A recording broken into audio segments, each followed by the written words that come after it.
I'd just like to welcome the people who are joining online. I can see a few more people have joined. We're just waiting a few minutes. If you can see in the, you know, like the gallery view, the people who are there at the hybrid meeting, I think they're still having a break. So just give them a few more minutes. I'm just sending some messages to check it. Since you are there, I just want you to confirm. Let me just, I don't know if you can share my slide. Okay, that's a good idea. Yeah, test your presentation. To confirm, yeah. I don't know if you can see my slides. Yes, yes. Yes. That I entered, the information that I entered in the bar is correct. Okay, that's fine. Yeah. The last minute is very difficult to exchange emails. No problem, no problem. Okay.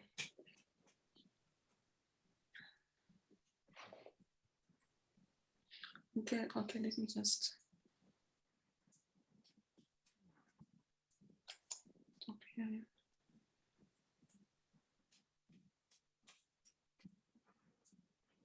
Actually, since you're doing that, let me. I can still modify it if you want me still have a few minutes. I can do that. Oh no, it's fine. It's fine. Okay. Because I just put AfAS.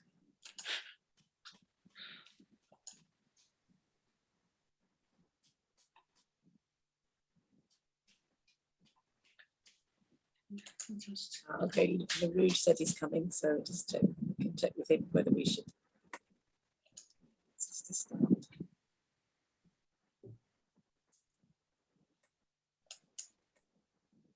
Sarah, just to confirm, Yes. are we still finishing in 40 minutes? Is that correct? I think 45 minutes. Yes, yeah. Well, there's 40 minutes now, so I guess we might have to limit it to 10 minutes each if we're going to have questions at the end. Yeah. I thought it was actually 1 hour because I thought the next talk starts at well, for me it's 1:15, so 3:15, and I don't think there's a break. Yes, that's what's on the schedule, but yes. I think when we had the meeting the other day, it was said that we need to finish by 3 p.m. for some reason. No, Niruj, is it? Yeah. Okay, Niruj, I can see you're online. Can you just, before we start, can you just confirm exactly how long we have? Just so let's get to. Well, rather than how long we have, I think we need to stop at 3:15 CAT because the IAU GA session starts after that, and I really want to go for that. Okay, so the constraint is a hard stop at 3:15 CAT. Okay, that's fine. Okay. So it's better to be on the safe side and do that. You make sure that you said what you wanted to say.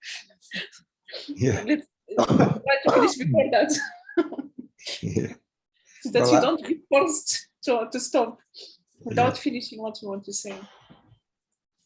I'm just saying, it looked like the people in the Niruj. I don't know if you're in contact with the people in the room because it looked like most of them are still at break. So I don't know whether we should just start. I think we'll start because a lot of people who are interested are here on Zoom. Huh? So yeah, there's more people have joined on Zoom. Yeah, so let's start. Yeah.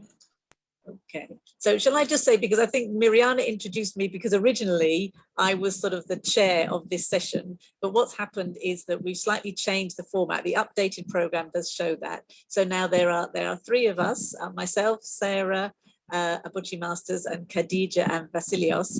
And what we're doing is the 3 of us will be presenting about Stellarium. So rather than just giving a talk, we're going to generally talk about the wide range of things you can do with Stellarium, and the 3 of us will show you different aspects. So that's how it will be. And Khadija will be starting. Okay, so can I start? Yes, I think let's start. Okay. Let me just stop my video.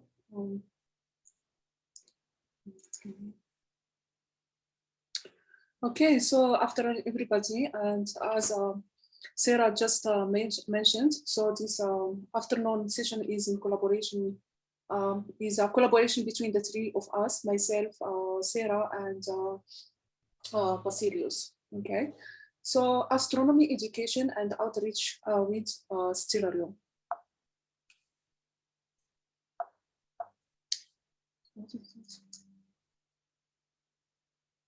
So what is Stellarium? Stellarium is a free planetarium software with many tools and selections that allow to view the night sky from any location on Earth on any date. Stellarium is an important and really a rich tool with viewing sky and viewing sky and contains a lot of information about celestial objects for amateur astronomers, teachers, students, and is a great program for beginners who are trying to get familiar with the night sky. So it's available in is available in Linux, Mac OS, Windows. It's very to install. It's easy also to learn and has a lot to offer. So Stellarium can be used in different ways. So the primary software is dedicated to computer installation. So you can download it and install it in your computer. But you can still work with Stellarium using the web application, which is an online planetarium running in the web browser based on the open source Stellarium web projects. So you don't need any downloads for the web application. So, however, it doesn't come with all the feature as the Stellarium software. So Stellarium software has more controls, more details, more objects, and also it's a learning curve. However, if you are just looking for a very simple application, so the web browser is the way to go. Okay, so Stellarium Mobile is also available for smartphones, Android, iOS, and Symbian. But it's not open source, so it's paid. There is a free version, but it contains a lot of ads, which is annoying. So how to use Stellarium? Stellarium is very easy, is an easy program, and it does not really take long time to understand how it works. So once you start the program, so when it's being loaded, so you will get a wide view of the landscape, and you can simply minimize it by clicking on the icon highlighted here at the bottom bar in red. So positioning the mouse at the lower left corner, this side, so of the screen will reveal the main two toolbars, so the vertical sidebar and the horizontal sidebar. And here it's just a very brief description of the operations of the buttons or icons on the side toolbar. So all the buttons inside this sidebar, once you click on it, it will open another dialog boxes, which contains more like controls for further configuration of the program. So we'll see an example later. So now once you opened, you start or you loaded your Stellarium, so it is very important. The next step is you need to set your location or the location that you would like to be if wanted. So you might be in the sound and you want to explore the northern skies. So you choose the location by click on this first icon in the sidebar menu, then you choose your location. So now once you choose your location, so the next step is to set up the date. Usually when you install your Stellarium, so usually the date is set to your computer clock. But it's important to note, for example, if you want to plan for a night session or a night observation, so it's very important to set the correct location and the time before starting your evening observation. So this is just show like a chart, a visual chart by Stellarium, which includes constellation lines and boundary drawing and constellation art. So the controls in here in the bottom bar or the main bar, you can turn on and off these visual effects. It's worthy also to note that Stellarium comes with a very nice set of sky cultures. For example, ethnographers or historians of science, it might be a worthwhile consideration to illustrate the sky culture of the people they are studying. And I think my colleagues, Viselos, will probably talk about this in the demo later. Okay, so here I'll just showing the sky tab or sky and viewing icon. So once you click on this, so as I mentioned earlier, so it will open an configuration box, which includes also further configurations or a number of tabs that you can configure. For example, here like the sky tab, so you can configure light pollution and the shooting stars, or like control the number of the shooting stars to be displayed when you are navigating Stellarium. You can also control the size of the stars or the appearance of the size of the stars.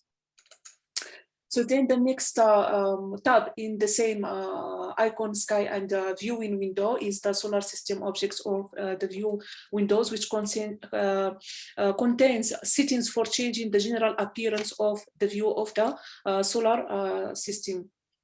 So some highlights like simulate light speed, so will give you more precision or precise position for planetary bodies which move rapidly against the background star. The same thing, so you can increase or change the apparent size of the moon, so in the sky, so for a wide field of view shots.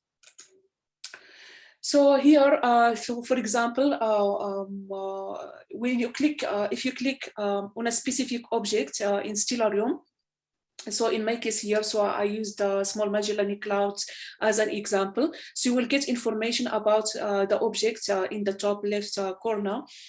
So you can try this with different objects. So a left mouse click on any object on the screen, so it will display additional information. You can control the number of information to be displayed here by using the configuration window and the tab information, and you can toggle on or off all of these tabs. So here it shows this is a list of some features that Stellarium offers regarding sky, the sky and interface, visualization, and so on. Okay, in the next, so I will show you just some examples on how to use Celestial, Celestium for teaching amateur astronomers or students, undergrad students, or kids at schools, or teachers about the celestial sphere or astronomical coordinates. So Stellarium, so as you need coordinates or knowledge to navigate the Earth, so the same thing for to navigate the space or celestial. So it is very important to understand the different types of coordinates in astronomy. We talk about right ascension, declination, altitude, azimuth coordinates, ecliptic coordinates, galactic coordinates, and so on. So in Stellarium again, so whenever a point on the sky is clicked, so the celestial coordinates appear in the top, in the same top left hand corner as we just see. Okay, so with Stellarium, so we can easily visualize or teach the students or the learners about the planetary motion using Stellarium. So students can explore the Kepler's laws using Stellarium. It does offer the possibility to observe the solar system from different point of view, from the planet point of view, or from the sun point of view, or from outside the solar system. So Stellarium can be used to show students the retrograde motions of several of the planets, for example. So can show them for retrograde motion of the planet Mars. Okay. Again, so with Stellarium, we can search for our favorite targets or any targets that you are interested in by using the search window. And so you can either search, use the object name or search by position or from the list that is offered by Stellarium. So for example, here M27, you can also get other names referred to the object. You get a lot of information about the object, for example, the type of the object, the magnitude, position, RA and DEC, at what time the object rise and set, and this is very helpful in planning your observation sessions. You can also learn about different celestial objects in Stellarium from, for example, different types of clusters, shape of galaxies or morphologies of galaxies. You can learn about or teach about the planets. And my last slide is here. It's just a few applications or how can Stellarium be used in schools or teaching astronomy. So I hope that you will enjoy Stellarium with more demonstration from Sarah and Tiselos. So the floor is yours, Sarah. Thank you. Helps if I unmute, obviously. Thank you, Khadija. I think that was a really excellent introduction. So yeah, so I'm going to do a demo of a few fairly basic features, but features that I think still can be used to teach quite powerful concepts. So let me share my screen and let's make sure that everything is working first of all. So okay.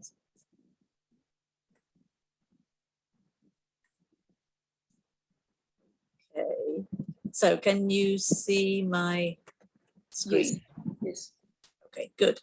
So I've opened Stellarium and it's showing me what the sky looks like from where I am in real time. So I'm in Accra, Ghana, where it is 12:30, and I'm sorry if it's a bit noisy. There's a carpenter working next door. Of course, he only just started working just now. So I came to Stellarium, first of all, using it to learn about the night sky.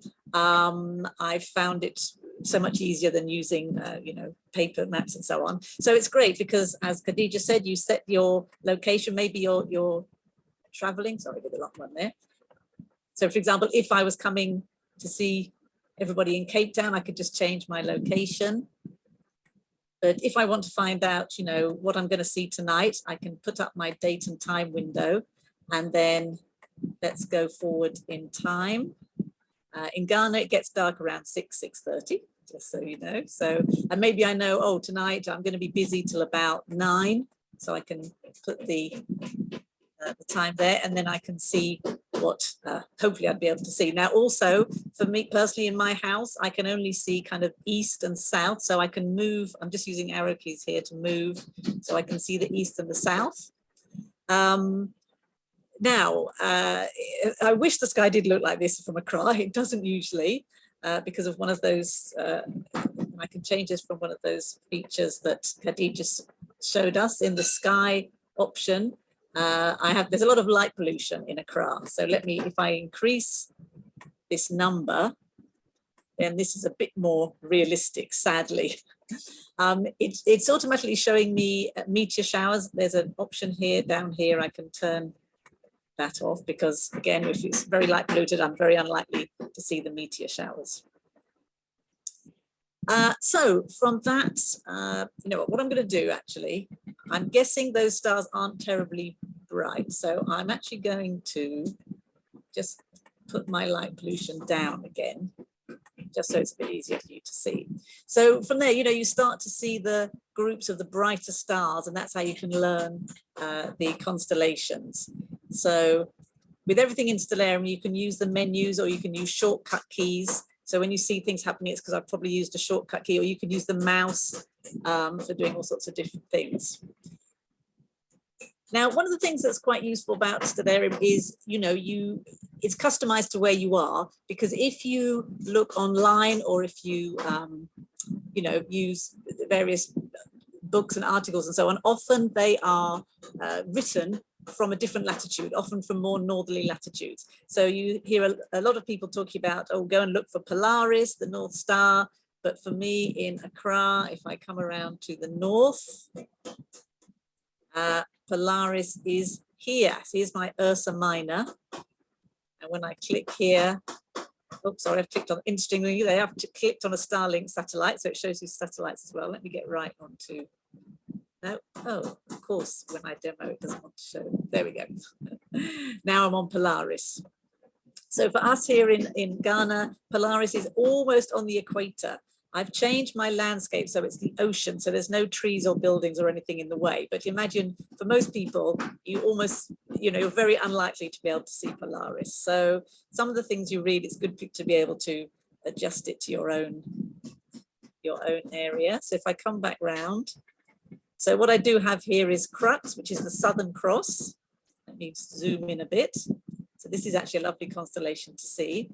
And one of the most fun things about Stellarium is being able to change the time. So I'm also a planetarium volunteer. So it's one of my favorite things is to say when the kids are there, I'm using Stellarium, I can control time. And then I can speed it up and just see the objects moving throughout the night. Now, what I've got here is the constellation of Centaurus, and these two bright stars here are what are called the pointer stars to the Southern Cross. So they point the way to the Southern Cross. So that's a nice thing to be able to tell people. That's one way to find the Southern Cross. But also, when I click on this star here, this is Alpha Centauri, which, as it tells you here, it's a double star, but we know that there's also close to that is Proxima Centauri, which is the closest star to us apart from the sun. So again, it's a nice thing to bring out when you're talking to people, did you know that here is the closest star to the sun, and that it's, even though it's close, it's still the distance here about 4 light years away. And you can talk all about light years and how long would it take us to get there and all that kind of thing.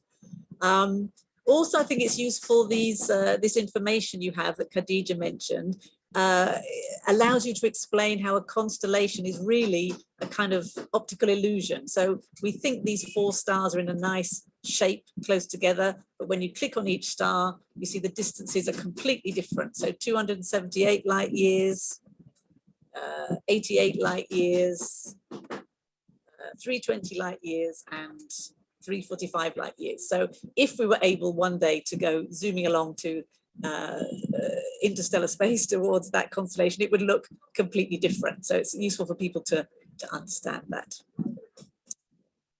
So, one thing I also forgot to mention, if when you're using Stellarium to learn about the night sky, you want to take your laptop outside with you, there is a night vision option. If I come down to the lower menu, this kind of like an eye with a star in it.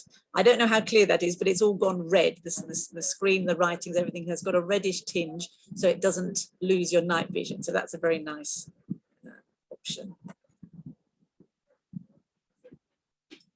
Okay, so what I actually want to do is also show a couple of things to do with daytime. So there is an option that lets me go straight to the day. Again, another nice thing is that you can show people that, yes, the stars are still there during the daytime. So let's get rid of them for the moment.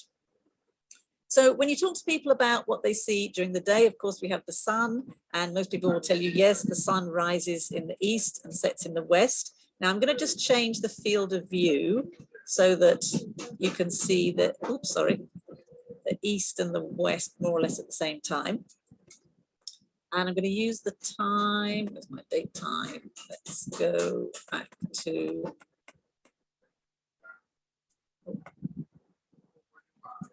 sorry, so I want to get the sun. Okay, the sun just rising in the east. Now it's a bit difficult to see because of the brightness. Sorry, I've just done something a little bit odd there. That's okay. So what I'm going to do is, might sound a bit weird, I'm going to turn off the atmosphere. There's a shortcut key for that. So the sky is blue because of the atmosphere scattering the sunlight. But when I turn off the atmosphere, then, and I'll come around here. I want you to be able to see the sun a bit more clearly. Let me just so we can see. Okay, so the sun is just peeping up above the horizon in the east. So just as everyone says, yes, the sun rises in the east. However, I can change time like about a week at a time. And if I do that, you will see the sun, let me go back the other way, moving, I hope you can see that, moving away from the east, going towards the northeast. Now, hopefully, most of us here know about this, but a lot of people, if you're doing educational outreach, they won't be aware that the position of sunrise and sunset changes throughout the year. So this is quite a nice way to show that. And then you can encourage them to actually go out and look. You know, hopefully if they have their house is pointing east-ish or west-ish, they can actually go and see for themselves after you've shown it to them. So that's quite a cool thing to do. So let me put my atmosphere back on again, and let me just change the, sorry, scroll back out. Okay. So, minutes. Okay. Right, I'm going to turn on the Meridian line. So this is the local Meridian. So this is the line that goes, you know, from the North Pole, South Pole, going above my head of where I am. And I'm going to speed up time so that we'll see the sun coming up. I don't want to speed it up too much, and you should see it getting higher in the sky. Okay, hold on, let me just move this a little bit. Okay. Higher in the sky. Okay, coming towards the meridian line. Just keep going, keep going. Eventually it crosses the meridian, and then it gradually starts getting lower in the sky towards the west. And of course, this is where we get our AM and PM from. So AM is anti-meridian, meaning before the meridian, and PM is post-meridian, meaning after the meridian.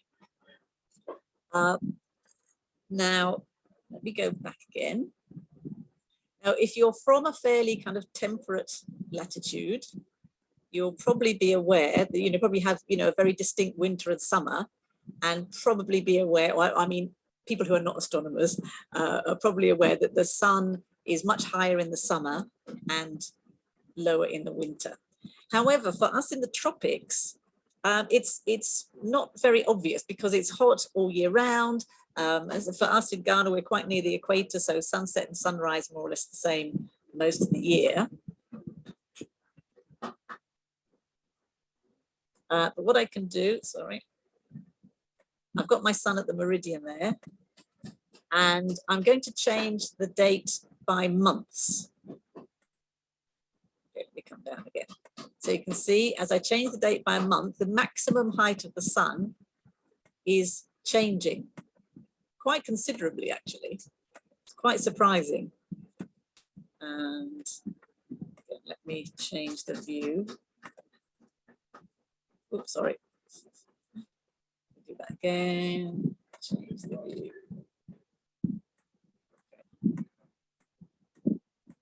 And that the path of the sun was shown in a diagram on one of Khadija's slides. And again, you can link this to a nice experiment. You can get kids or anybody to measure shadows. You know, so and if they do it throughout the year, they'll find that, you know, the shortest shadow and the longest shadows are different.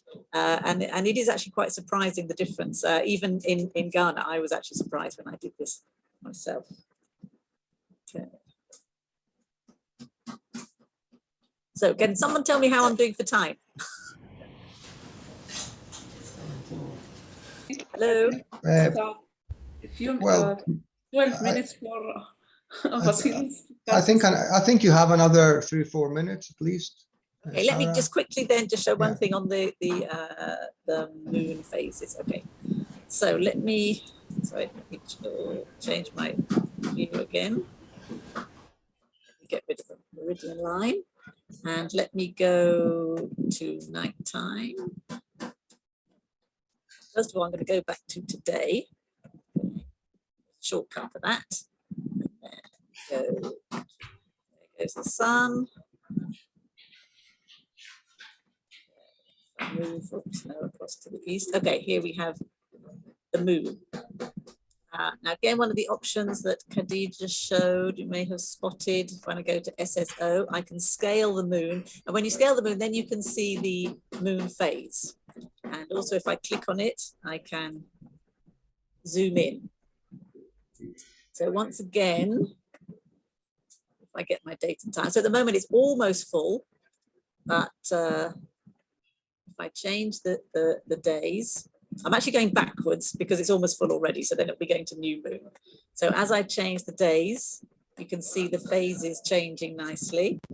And then when we get to the crescent, you can see that from here in Ghana, we have a nice U shape, like a bowl. So not like the pictures you normally see in many books and so on, that shows either your capital C or capital D. In Ghana, we have a capital U, and I can actually move to, let's go to Aberdeen, the north of Scotland.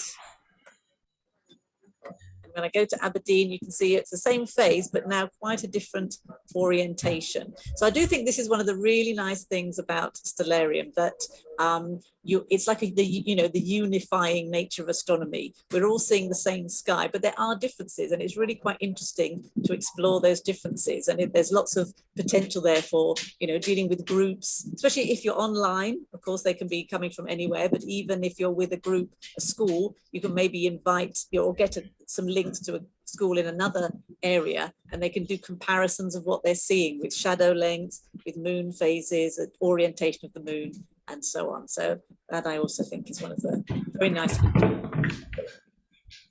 Okay, so I will stop there and hand over to Vasilios. Okay, thanks very much, Sarah and Khadija. I think you both did a very good job of explaining the basics of Stellarium, some of its basic features. Yeah, my name is Vasilios. I'm a Greek Scot, so I have a long, strange Greek name and a bit of a Scottish accent, I suppose. I work at Glasgow International College, which is affiliated to the University of Glasgow. About a year and a half ago, I was lucky enough to obtain some small funding from the Institute of Physics here in the UK. So I guess I should be thanking them for that. I'm really grateful for it. And I used that funding to create 2 sets of resources. And the purpose of my sort of contribution to this, this presentation is to show you that you can use Stellarium as a very good tool for interdisciplinary teaching. More specifically, I will be showing you how you can use Stellarium to combine astronomy with a bit of history and a bit of cultural studies.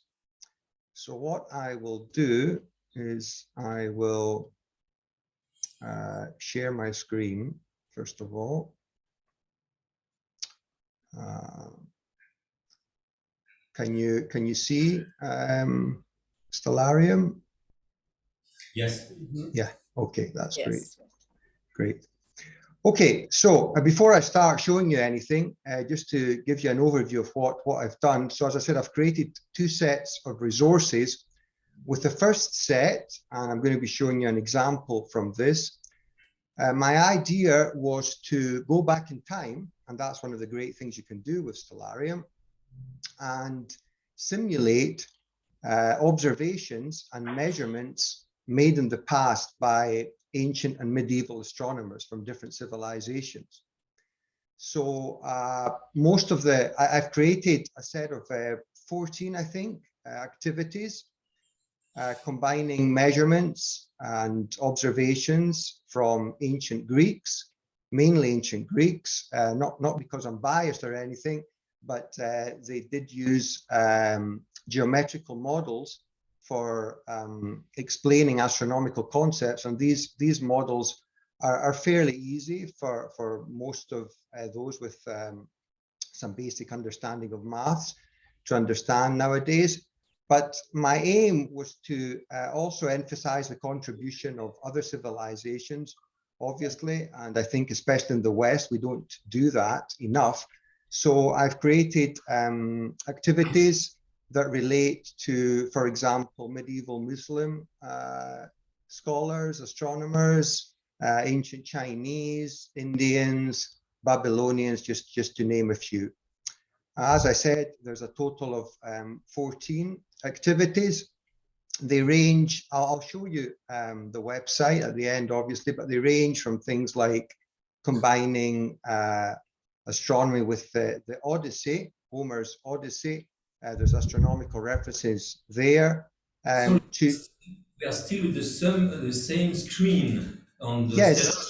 Have you moved your screen? No. I'm going to be using this screen very shortly to show you one of the examples. No, I'm not. I don't have slides or anything like that, but I will be showing this screen very shortly. I'll be using it.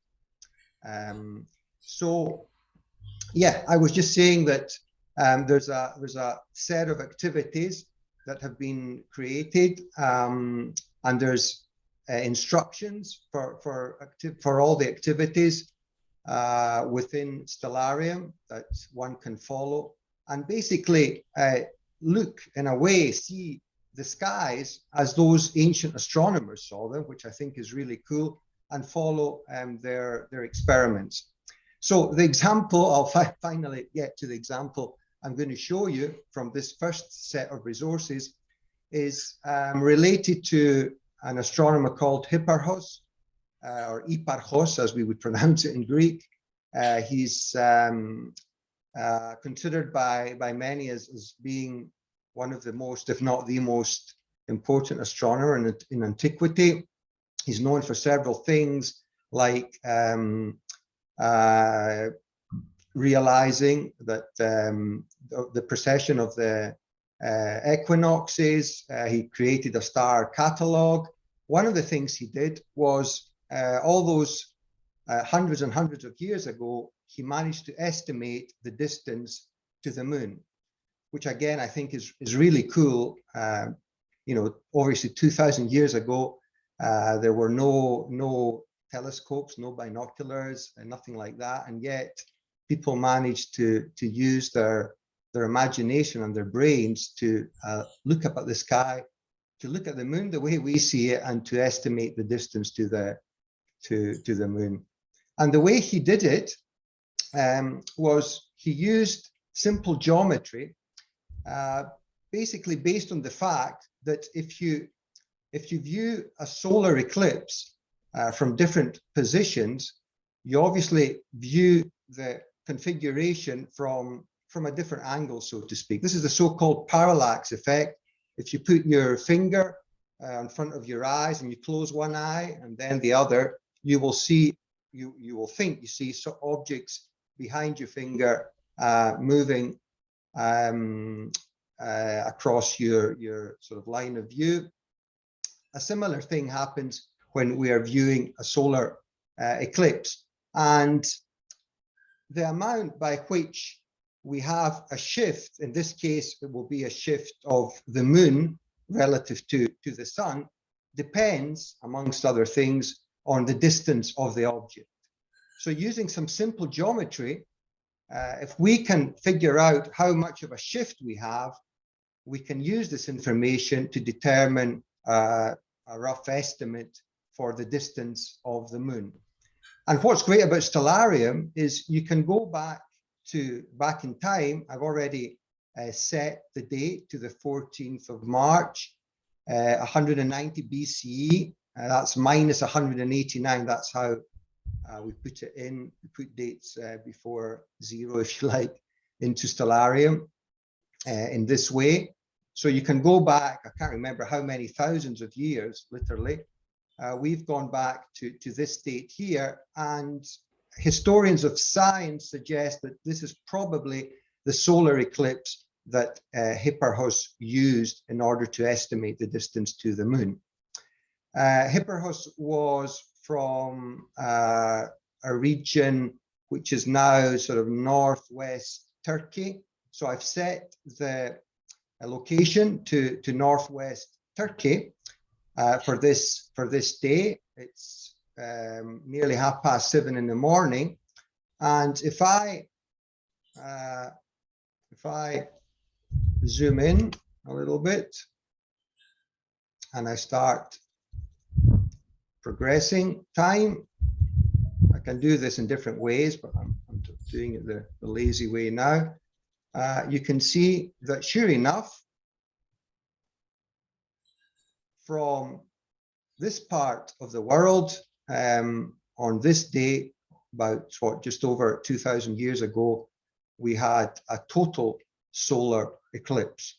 This is how it was viewed from northwest Turkey.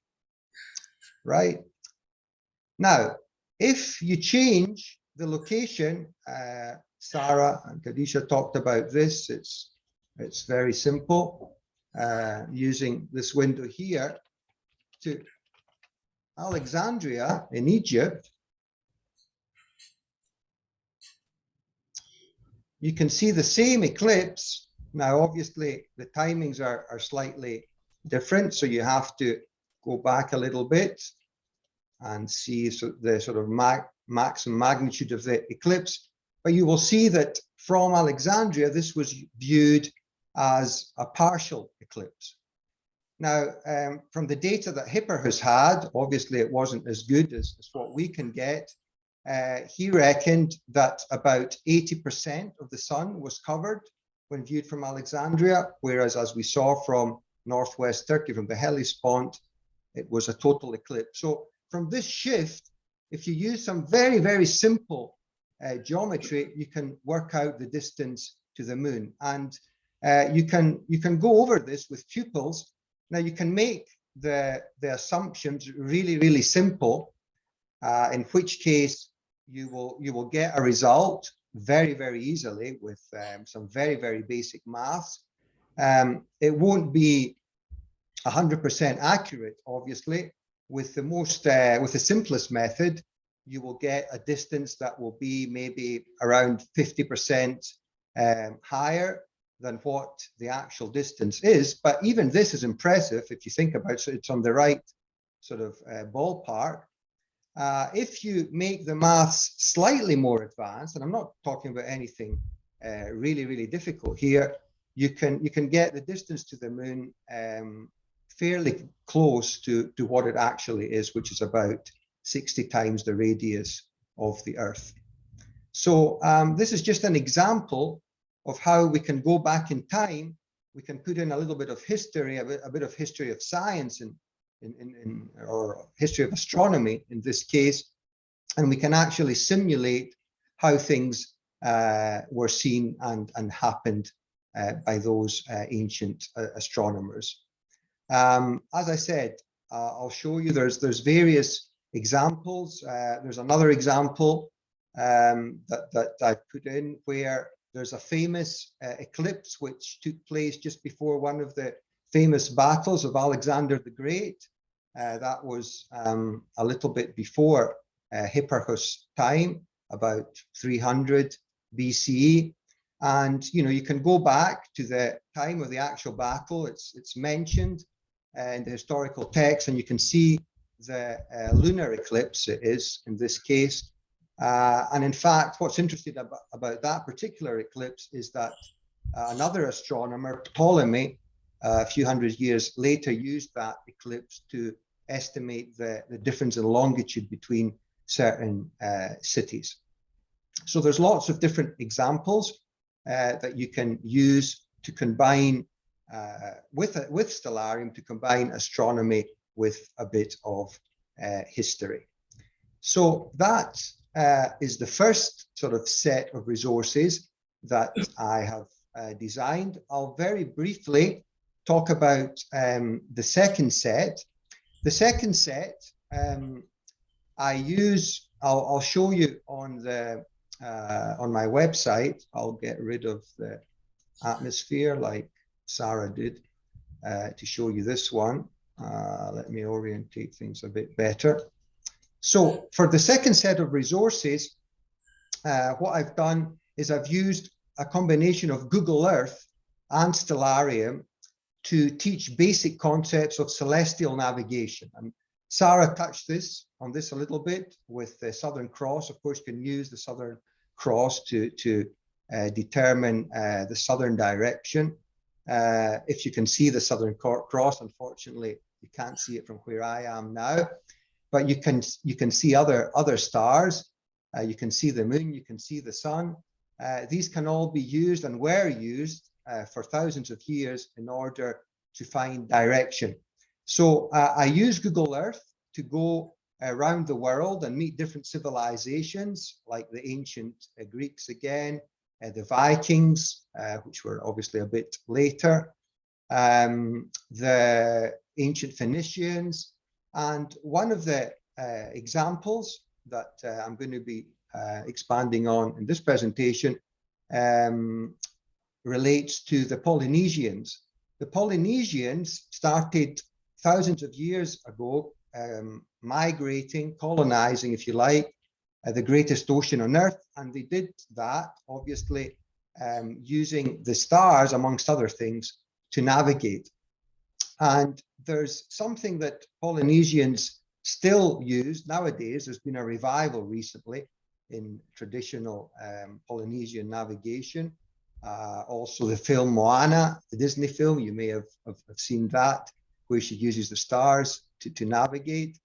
There's a mental construction, which is called a star compass, that they use in order to navigate. And what that is, they basically memorize the rising and the setting positions of hundreds of stars. And they memorize it, so they've got a map in their heads, these navigators. So if they see, for example, Sirius rising, they know that Sirius rises from at their latitude from, let's say, southeast. So they see Sirius rising, and if you're close to the equator, as some of you will know, this works better because the stars basically rise more or less vertically. So this makes it easier to use this kind of concept. And we call this a star compass. And you can use this as a mini project. I did it a few days ago in a school here in Scotland.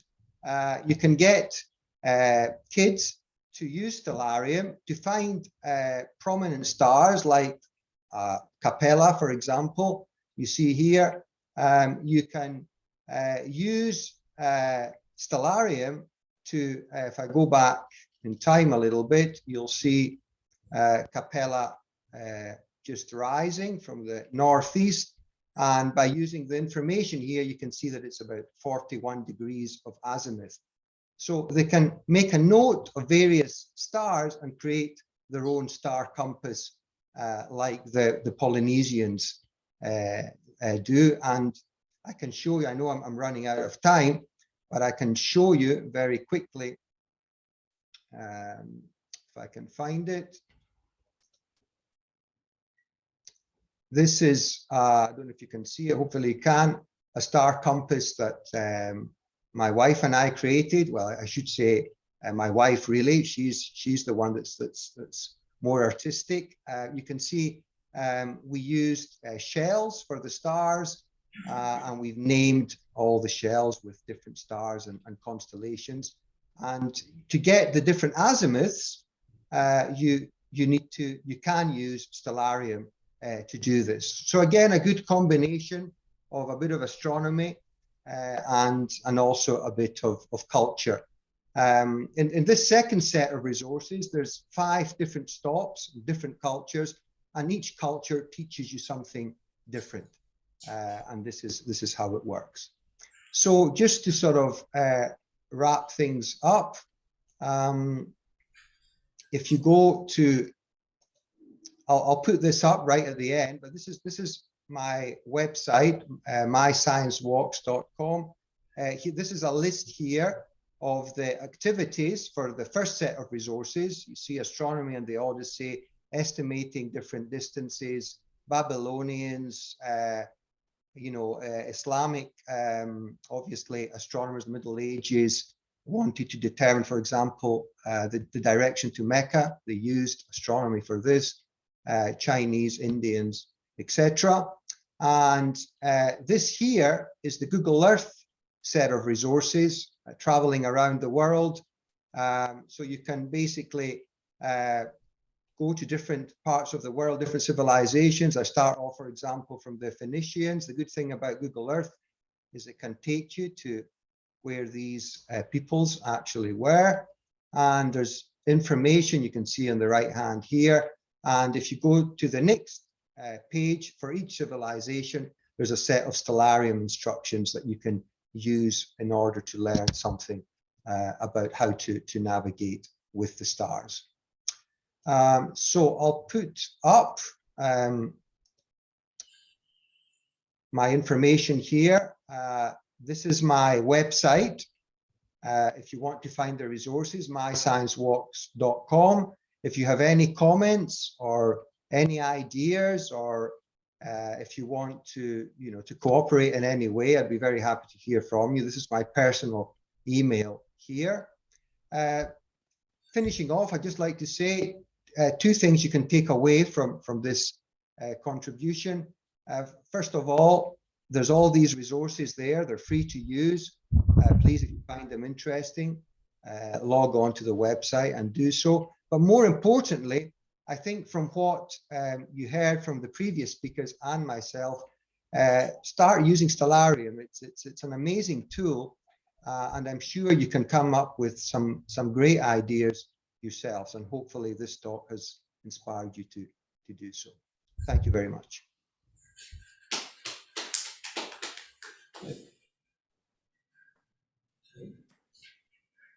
Okay, thank you, Vasilios, and thank you, Khadija. I think we just have a few minutes, I think 5 minutes by my watch before the next session. So I don't know if anybody either in the room or online has any questions just for the next 5 minutes.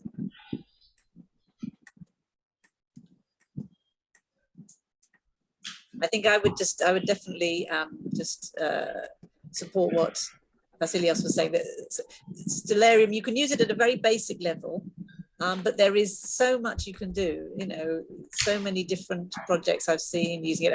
And there's a whole load of plugins and add-ins that, extend what you can do. And you can do kind of not macros, what's the word? You can kind of automate things as well. So yes. You can even add your own celestial objects. Okay. Yes. From other there's an unlimited number of things you can do, really. Obviously, we didn't have the time to go over everything, but it is amazing, and they keep adding things all the time, which is also very good as well. Very interesting. I think actually the idea, one of the reasons we sort of slightly changed this session was at AfAS, we have been talking about doing some kind of Stellarium training. So here we've done more of a demo, so you're actually seeing what happens in the software. But we have been talking about doing an actual training session. I think APA also mentioned that as well. So if you're sort of thinking, oh well, I like that, but I'm still a bit confused of how you actually do it, then I'm sure that is something we'll look at doing in the future. There is a question in the chat box, Sarah. Is Stellarium a real-time application or software? Well, it's software, but it shows you the night sky in real time. So I said, if it's 12 o'clock and you put Stellarium on, it shows the time it's 12 o'clock and the time starts going as in real time. But then you can change to any location, any time, backwards or forwards. So.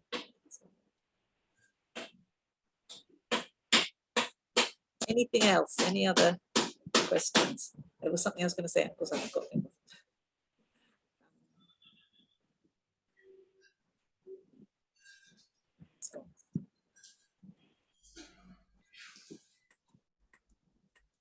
It's very quiet. don't know if that's a good sign or a bad sign.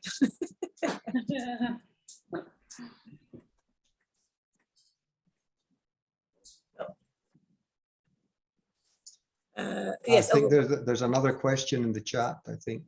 Do you need internet, it says, to work with Stellarium?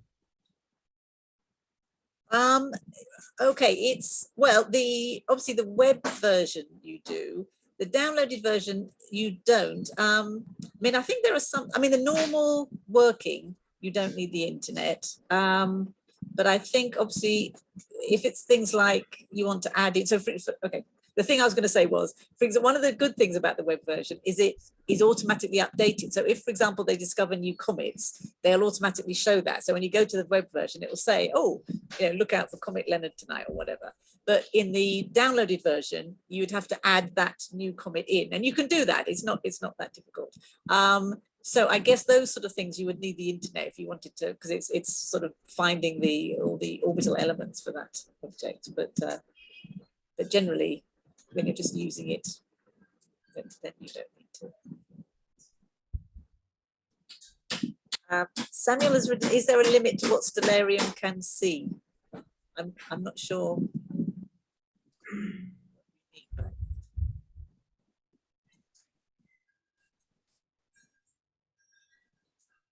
You can see beyond the milk. Hello, yeah. Yes. I want to know how far Stellarium can see and go very far, everything, zoom in to all the objects in the night sky.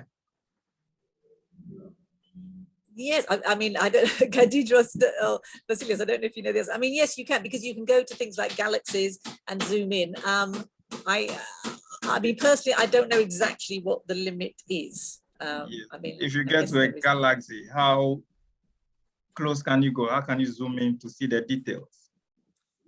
That's what I want to know. Yeah, you can set up that the field of view. Okay.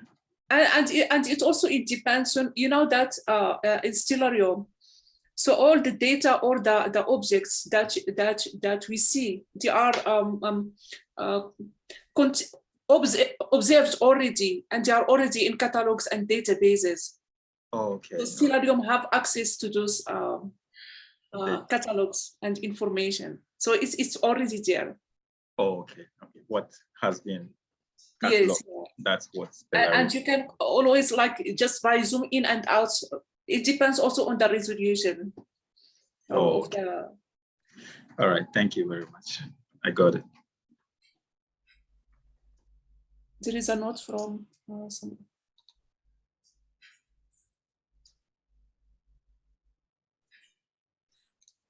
Muting myself. Yes, Nureli is just mentioning that the compass directions are inverted in Stellarium. Thank you for that. But I've noticed that it is actually one in my time. It's 1:15. So I believe the next session is starting.